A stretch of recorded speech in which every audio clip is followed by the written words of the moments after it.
ไกลบ้านหวังอยากเป็นสาวเป็นดาวอยู่ในห้องงานหวังอยากเป็นสาวเป็นดาวอยู่ในห้องงานเจ้าจริงมาไกลบ้านน้องขานกับคนหาเขาไอ้หนุ่มรถไถนี่สุดอะไรน้องเงาย่านเขาหลอกเขาเล่าเอาเจ้านั้นไปซื้อผู้บ่าวสวรรค์เวียงจันทน์ว่าคือผู้บ่าวสวรรค์เวียงจันทน์ว่าคืออย่างเจ้านั้นล้ำลือหาทำท่าตัวใหญ่หวังอยากเป็นสาวเป็นดาวอยู่วังวิไลเจ้าจริงมาเปลี่ยนใจเดี๋ยวบ่าวรถไถไปได้นอนไอ้นี่ยังคอยใจลอยคอยแม่เนื้อทองไอ้นี่ยังคอยใจลอยคอยแม่เนื้อทองอยากเจ้านั้นมนมองเพราะของไอ้จริงเป็นห่วงได้เด่นได้เด็บได้ดีส่วนทางไอ้นี่ก็สุดที่ดีใจ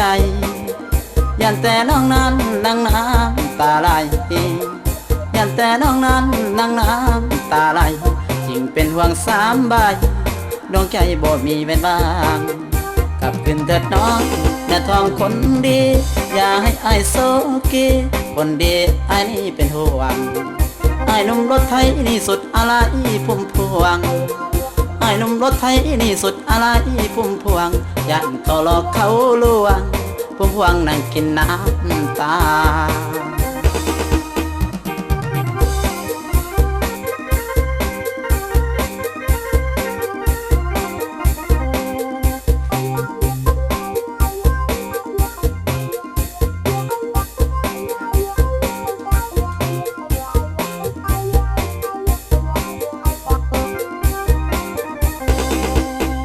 ได้เด่น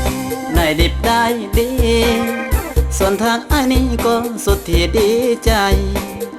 ยันแต่น้องนั้นนั่งน้ำตาไหลยันแต่น้องนั้นนั่งน้ำตาไหลยิ่งเป็นห่วง3 ใบดวงใจบ่มีเป็นบ้างกลับคืนเถิดน้องเนื้อทองคนดีอย่าให้อ้ายโซกีคนดีอ้ายนี่เป็นห่วง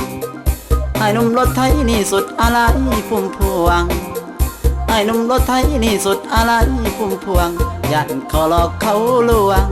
พุ่มพวงนั่งกินน้ำตา